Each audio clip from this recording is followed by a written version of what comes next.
Puedo asegurarles que no nos van a marcar la hoja de ruta ni criminales ni grupos armados, en un país donde sabemos muy bien que el Estado de Derecho y la justicia serán ofrecidos a todos los habitantes de nuestro país.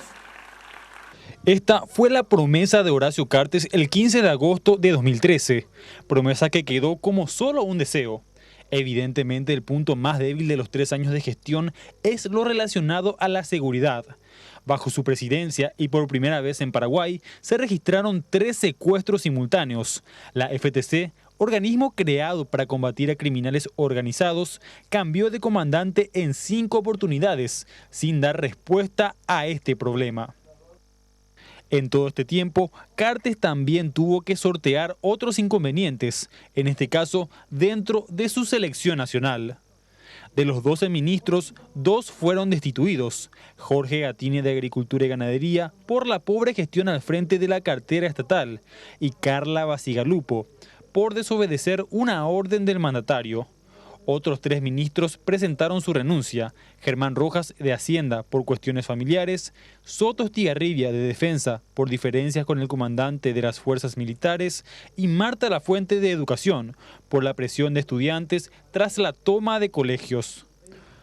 A pesar de los cuestionamientos y la poca respuesta ante la inseguridad, Cartes mantiene en su cargo al ministro del Interior Francisco de Vargas, siempre cuestionado además por pertenecer a otro signo político.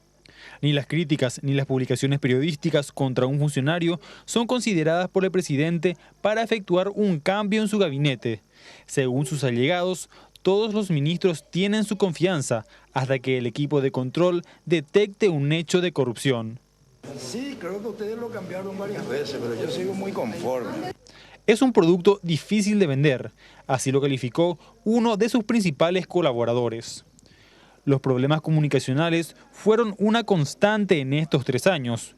Las desafortunadas frases del mandatario y las supuestas malas interpretaciones de los medios hicieron que el presidente tomara distancia de la prensa.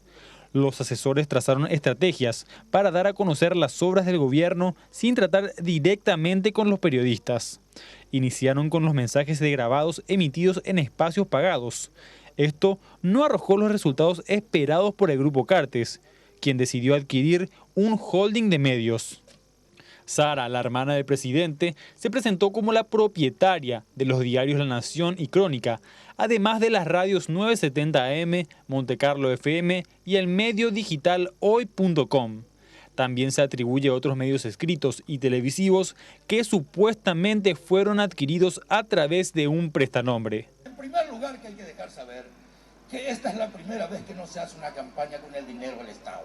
Se hizo con el dinero del presidente de la República. Es la primera vez que no se hace con dinero del Estado.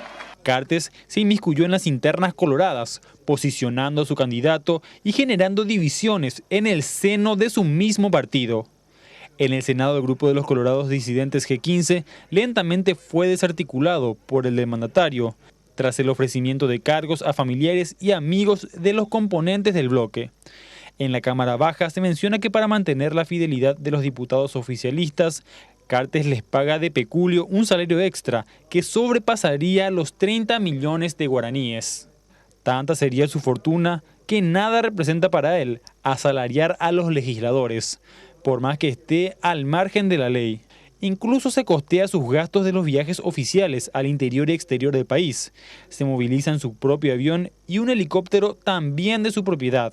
Los 4 vehículos blindados usados por el regimiento escolta presidencial también pertenecen al mandatario. Pero si vos me preguntabas a mí, yo estoy muy de acuerdo con la figura de la reelección. Los legisladores ligados a su movimiento instalaron el tema en la agenda política. Algunos dejan entrever que aunque Cartes asegura que no tiene interés de prolongar su mandato, esa postura es temporal. El mandatario había jurado por Dios que no dio instrucciones a sus aliados para instalar el debate. Definir este punto es solo cuestión de tiempo y, ¿por qué no?, también de dinero.